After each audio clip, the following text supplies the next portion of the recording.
서울에 아파트 가격은 거품이 있는 상태고 가계부채는 전 세계에서 탑3 안에 들어갈 정도로 높고 어쨌든 방향은 아래로 갈 것 같아요. 지금 유럽도 안 좋잖아요.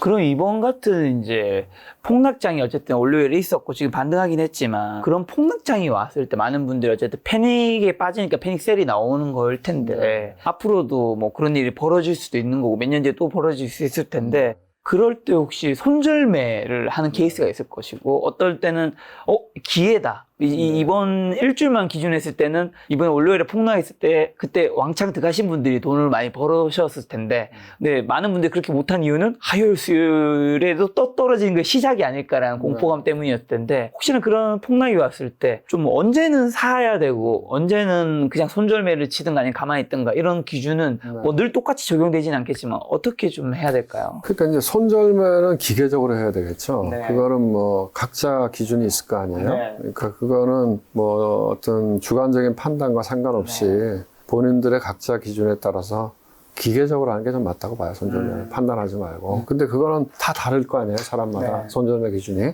어떤 사람은 뭐 10% 하는 사람도 있고 어떤 사람은 뭐 짧게 트레이딩 하는 사람은 뭐 5% 하는 사람도 있을 거고 있겠죠.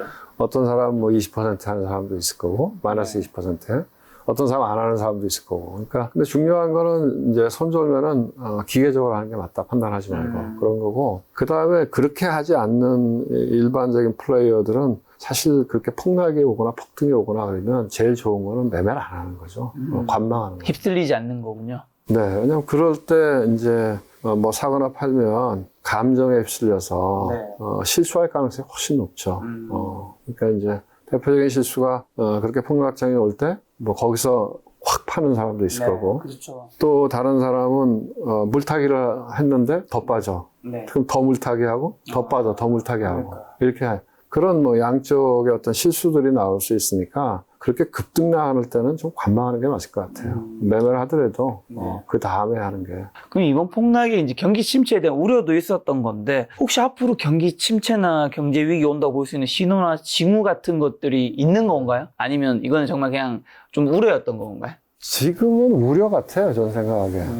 왜냐면 아직은 뭐 데이터나 이런 것들이 뭐 경기 침체 이런 걸 이야기하는 건 아닌 것 같고 사람들이 걱정이 있는 거죠. 왜냐면 지금 뭐 그 큰 조정 없이 주가가 계속 올랐으니까. 그러니까 뭐 올해 들어서는 다 뭐 국장 버리고 미장 가야 된다.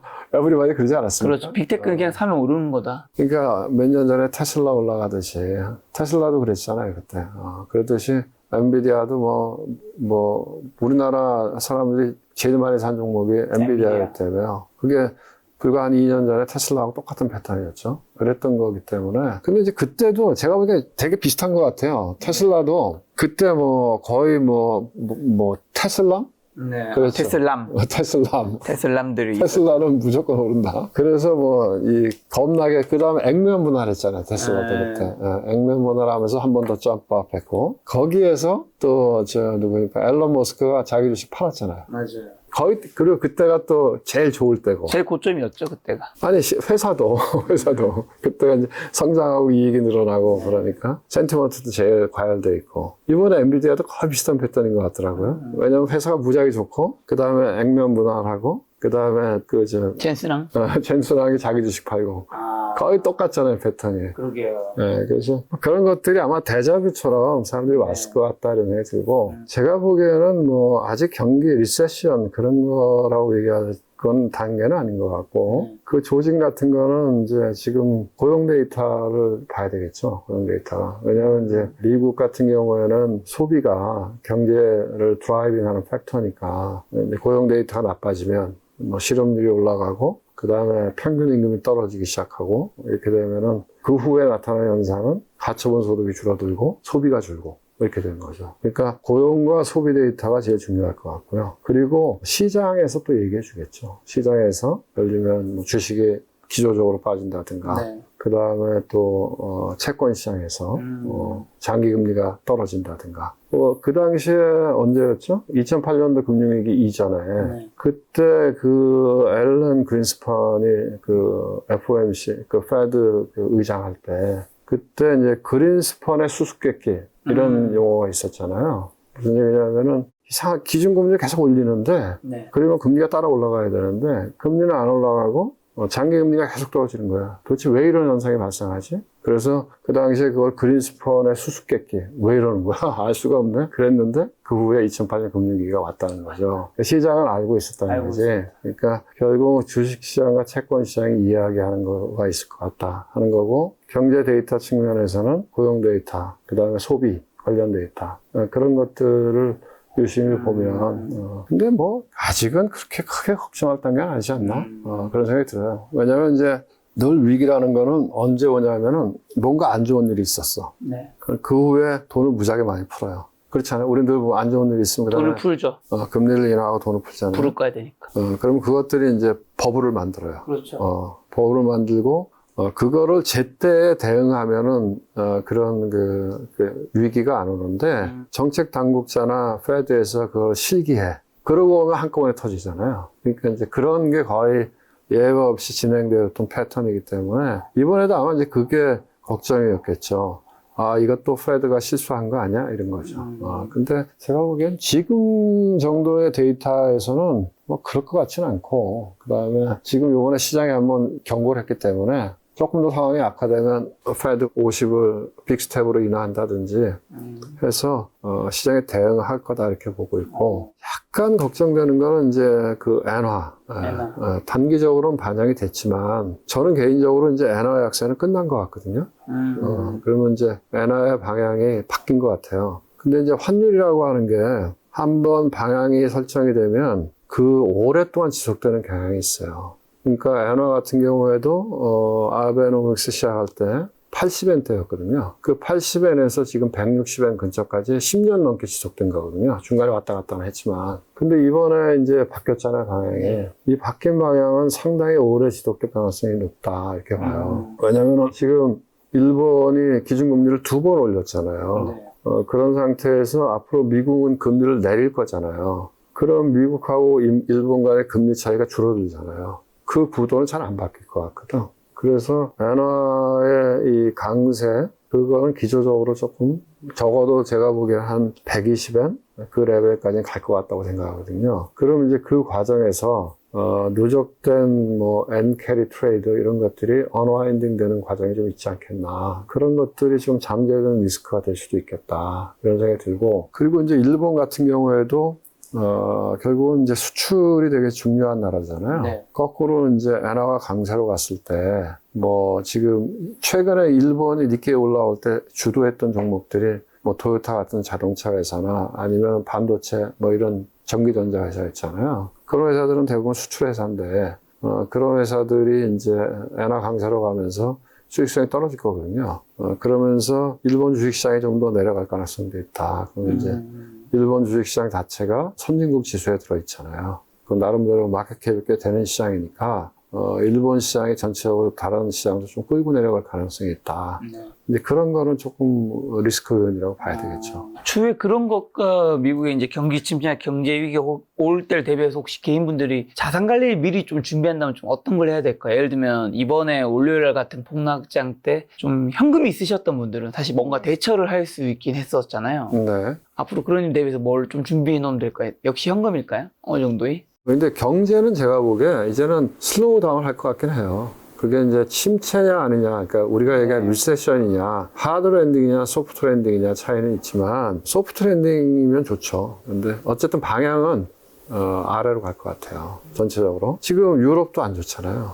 독일 같은 경우에 거의 마이너스 성장하고 있잖아요. 그리고 이제 일본도 엔화 강세가 가면 경제가 아무래도 꺾일 가능성이 많죠. 일본의 잃어버린 20년이라고 하는 게 결국 엔화 강세하고 같이 시작한 거거든요. 그러니까 두 가지였는데 플라자 합의 이후에 엔화가 지속적인 강세를 갔던 거. 엔화가 그 당시에 한 250엔 정도에서부터 80엔까지 지속적인 강세였으니까 일본의 기업들이 버티기가 무지하게 힘들었죠. 그러니까 이제 지금도 다시 엔화 강세가 진행이 되면 일본도 경제가 타격을 받는다고 봐야 되겠죠. 그러니까 이제 그런 부분하고 유럽도 뭐 별로 안 좋고 뭐 미국도 내가 보기에는 어쨌든 지금 고용 데이터나 이런 것들이 조금 떨어지기 시작하면 아무래도 소비가 줄어들지 않겠어요? 그 다음에 이제 미중 간에 뭐 또 무역 분쟁이 더 심화되면, 그거는 글로벌리 안 좋은 얘기니까. 뭐 그런 것들이 겹쳐서 경제 방향 자체는 아래쪽으로 갈 것 같아요. 그게 이제 급속히 가느냐, 천천히 가느냐는 차이인데, 우리가 이야기하는 아래 공포라고 하는 건 그게 급속히 가는 거잖아요. 네. 근데 뭐 그거는 아닐 것 같다고 생각해요. 매니지 할 거다 이렇게 생각이 들고, 근데 방향은 그렇게 할 거다. 그렇게 보면은 뭐 저는 저 장기 채권을 사는 거 괜찮은 것 같아요. 장기 채권을. 그러니까 우리가 안전자산으로 이야기할 수 있는 부분이 제가 보기엔 장기 채권, 미국. 장기 채권. 뭐 미국 장기 채권이 됐든 뭐 국내는 이미 많이 내려왔죠, 금리가. 국내 금리는 뭐 많이 내려왔죠, 지금. 그다음에 뭐 국내가 됐든 미국이 됐든 장기 채권. 우리나라도 사실은 기준금리를 내리고 싶어 하죠. 네. 내리고 싶어 하는데 못 내리는 거지. 왜? 부동산 때문에. 그렇죠. 여기서 더 올라가면 좀 곤란하죠. 우리나라도 무지하게 위험하죠. 네. 그래서 뭐 장기 채권이나 아니면 뭐 안전자산이 금 될 수 있겠죠. 일정 부분은 자산 배분 측면에서는 그동안에 뭐 예를 들면 미국의 빅테크 주식, 위험자산 뭐 이런 것들 비중이 높게 갖고 가신 분들은 조금 그 비중을 줄이고 장기 채권이나 일부 금 이런 것들을 좀 담아두는 게 좀 괜찮겠죠. 자, 그리고 금리 인하가 어쨌든 9월부터 시작될 텐데, 네. 그럼 금리 인하 시작되면 투자 방법은 좀 달라져야 하는지, 아니면 뭐 소비재라든가 헬스케어, 제약바이오도 금리 인하 수혜지 같은 것들을 모아가는 방식도 괜찮은지요? 그러니까 뭐 그 로테이션이 좀 일어나겠죠. 그런 조짐을 얼마 전에 보여줬던 거잖아요. 네. 얼마 전에 빅테크는 빠지는데 미국의 중소형주들은 러셀 2000 그 지수는 올라갔던 그런 로테이션이 좀 있을 것 같아요. 그래서 빅테크 주도로만 가지 않고, 어떻게 보면 이제 고금리 시절에는 빅테크 기업들은 잉여 현금이 많잖아요. 현금흐름이 되게 좋잖아요. 그러니까 차입을 하지 않기 때문에 금리가 올라가도 I don't care. 우리는 우리의 길을 간다. 이러니까 오히려 이제 어떻게 보면 빅테크 기업들이 고금리 시절에는 더 안전한 자산이다 이렇게 판단했던 거죠. 그 대신에 이제 뭐 중소형 회사들 또 차입해야 되는 회사들은 고금리가 힘들잖아요. 네. 그런데 이제 금리가 내려가면 그런 쪽은 조금 더 나아지는 거죠. 그래서 조금 로테이션이 있지 않을까 그렇게 생각해요. 자, 지금 원달러 환율은 1,470원대 정도이더라고요. 올해 이제 8월, 12월 좀 어떻게 좀 흘러갈까요? 그냥 외환만 놓고 보면 네. 워낙 강세가 맞는 것 같아요. 그런데 이제 대한민국의 전체적인 미래 성장성을 놓고 보면 워낙 약세가 맞는 것 같고, 그 두 가지가 부딪히는 것 같은데, 우리나라가 왜냐하면 이제 기본적으로 작년에 우리가 원화가 약세로 갈 때는 나름대로 납득이 됐었던 거는 우리 무역 수지가 적자였으니까 반도체도 안 좋고, 그러니까 뭐 원화 약세로 가는 건 뭐라 할 거 없죠. 그런데 지금은 반도체나 조선이나 좋잖아요. 그래서 기조적으로 지금 계속 저희가 무역 수지 흑자, 경상 수지 흑자가 나고 있거든요. 그럼에도 불구하고 엔화가 계속 약세로 진행됐잖아요. 그리고 이제 그 이면에는 또 다른 통화들이 우리를 끌고 가는 부분이 있었죠. 엔화가 약세로 진행되니까. 엔화가 또 지속적으로 약세로 가면서 원화도 끌고 갔고, 그 다음에 중국이 안 좋잖아요. 네. 그러니까 중국의 위안화도 약세로 가면서 원화를 끌고 갔고, 그런데 이제 그 엔화, 약세는 바뀌었잖아요, 완전히. 강세 쪽으로. 그리고 또 하나는 이제 그 미국이 계속 고금리 상태로 있었잖아요. 그런데 이제 미국 금리를 인하할 거 아니에요? 그러면 그거는 이머징 통화 강세권이죠. 그래서 그냥 순수하게 그 FX 관점에서 보면 앞으로는 원화가 강세로 간다 이렇게 이야기할 수 있을 것 같아요. 더 근본적으로 보면 코퍼레이트 코리아가 괜찮냐, 대한민국이 괜찮냐, 이렇게 보면은 좀 위험한 요인이 있는 거죠. 그러니까 우리나라가 이제 기본적으로 인구도 줄어들고. 그렇죠. 인구 구조가 고령화되고 인구가 감소한다는 거, 이거 뭐 아주 치명적인 거거든. 네. 그리고 이미 우리가 저성장 국가로 떨어졌잖아요. 성장이 정체되고 있다는 거. 그 다음에 우리 잠재 성장률이 계속 낮아지잖아요. 그런데 부동산 가격은 많이 올라가 있고, 네.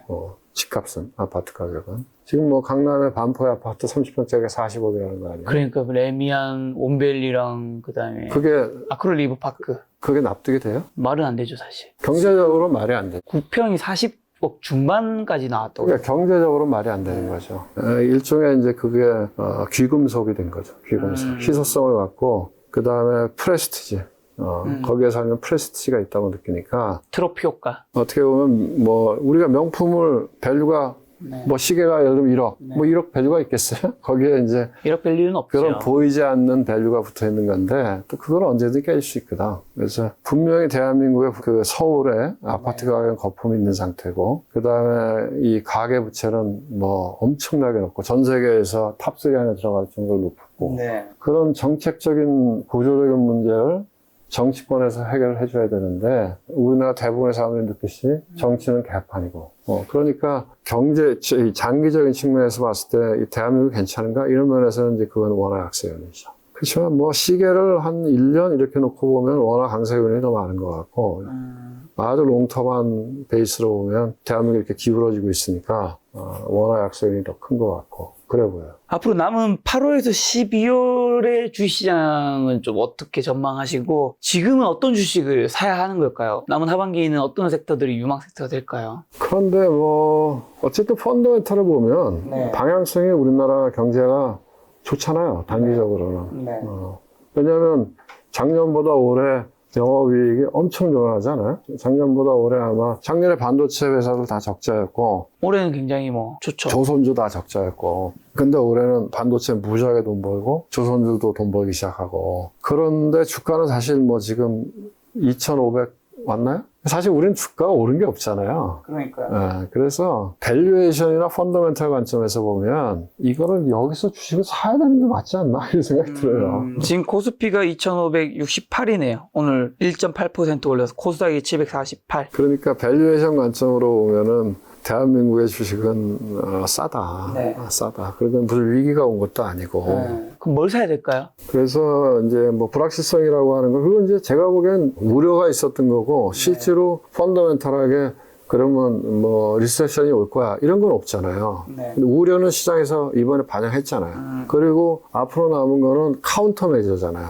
왜냐하면 제일 큰 게 미국이 금리 인하하는 거는 또 굉장히 큰 이슈잖아요. 왜냐하면 어쨌든 달러가 기축통화인데 미국의 통화정책 방향이 바뀌는 거잖아요. 그동안에 금리를 올리고 긴축으로 갔다가 그거를 반대 방향으로 언와인딩 하는 거잖아요. 그래서 시장을 저는 지금부터는 조금 더 긍정적으로 보는 게 맞지 않나? 적어도 뭐 다음에 이제 경기 침체 징후가 더 짙어질 때까지는 그런 생각이 들고 뭐 미국의 대통령 선거가 조금 불확실성이겠죠. 11월. 근데 그 대통령 선거 이후에는 시장이 훨씬 더 올라갈 가능성이 있죠. 제가 보기에는 누가 됐든 트럼프가 됐든 해리스가 됐든 트럼프가 대통령 될 때 그때를 기억해 보면 시장에 굉장히 우려가 많았거든요. 그렇죠.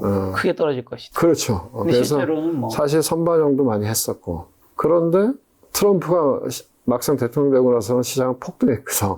그러니까 제가 보기에는 뭐 누가 됐든 미 대선이 끝났다고 하는 거는 불확실성이 해소된 거기 때문에 지금부터는 너무 시장을 저는 개인적으로 너는 긍정이야 부정이야 그러면 저는 긍정을 조금 더 보여주고 싶어요. 그럼 긍정에서는 말씀하신 반도체나 뭐 조선이 흑자고 좋으니까 그쪽을 봐야 되나요? 어떤 섹터를 좀 더 봐야 될까요? 저는 뭐 그 섹터를 본다고 하면은 지금 뭐 조선이 제일 좋아 보이고 조선. 왜냐면 이제 반도체는 선반영이 많이 했잖아요. 네. 조선도 오르긴 했는데 어쨌든 이익 사이클로 보면 작년까지는 조선이 적자였잖아요. 근데 이제 올해부터 흑자 전환한 거 아니에요? 그리고 내년에는 이익이 더 늘어나겠죠. 그래서 조선주가 주가가 오르긴 했지만 좀 더 가지 않겠나 이런 생각이 들고 반도체도 제가 보기에는 삼성전자 기준으로 보면 뭐 오른 게 없잖아요. 하이닉스는 많이 올랐지만 삼성전자 기준으로 보면은 뭐 별로 오른 게 없잖아요, 지금. 그렇죠. 지금 많이 떨어졌다가 그렇죠. 지금 반등하고 있긴 하지만. 근데 오늘도 뭐 그런 얘기가 좀 나오면서. 삼성전자 지금 74,700원, 하이닉스는 169,300원이네요. 그러니까 이제 하이닉스는 전고점을 넘어서서 더 올라갔다 떨어진 거고. 하이닉스 근데 많이 떨어지긴 했네. 전에 248,000원까지 갔어요. 그런데 하이닉스가 지난번 반도체 피크 사이클 그 주가를 넘어섰잖아요. 그렇죠, 넘어서서 맞아요. 한참 더 올라갔다 내려갔고. 삼성전자 못 갔죠. 제가 기억하기엔 지금 주가도 지난번 피크 사이클 주가보다 높거든요, 하이닉스는. 근데 이제 삼성전자는 그때 그 피크에 10만 원 못 갔잖아요. 9만 원 얼마 갔다가 떨어졌던 건데, 지난번 피크까지 못 갔으니까 좀 더 갈 것 같다, 이런 생각이 들어요. 그리고 둘 중에 삼성전자 더 좋게 보시네, 지금 상황에서는. 지금에선 그렇죠. 왜냐면은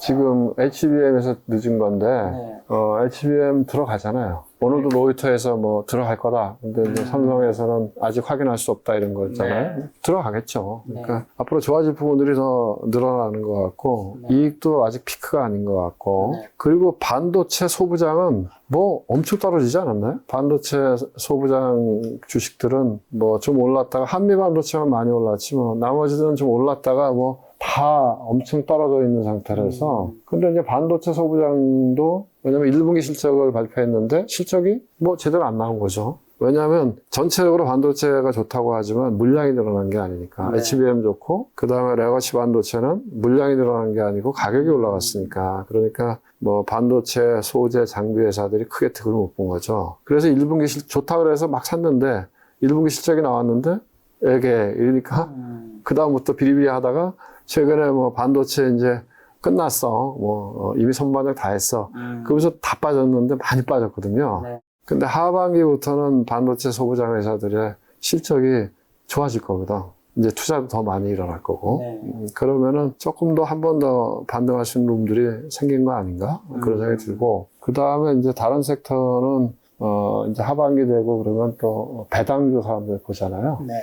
그러니까 밸류업하고 맞물리고, 네. 그렇게 해서 배당 우량주 그런 것들은 꾸준하게 오히려 12월이니까 8월, 9월에 좀 일찍 보는 게 낫겠네요. 8월부터 봐야죠. 그렇게 세 개 섹터로 좋게 보고 아주 멀리 이제 최악은 지났다. 지금이 최악 아니야? 이렇게 생각하는 사람들은 2차 전지 섹터도 2차 전지. 그렇지만 이제 그거 금방 반등할 것 같지는 않아요. 네. 또 반등하더라도 반등의 폭은 제한이 있을 것 같고 2차 전지는 제가 보기에는 이제부터는 옥석을 갈 것 같아요. 살아남는 기업과 그렇지 않은 기업들.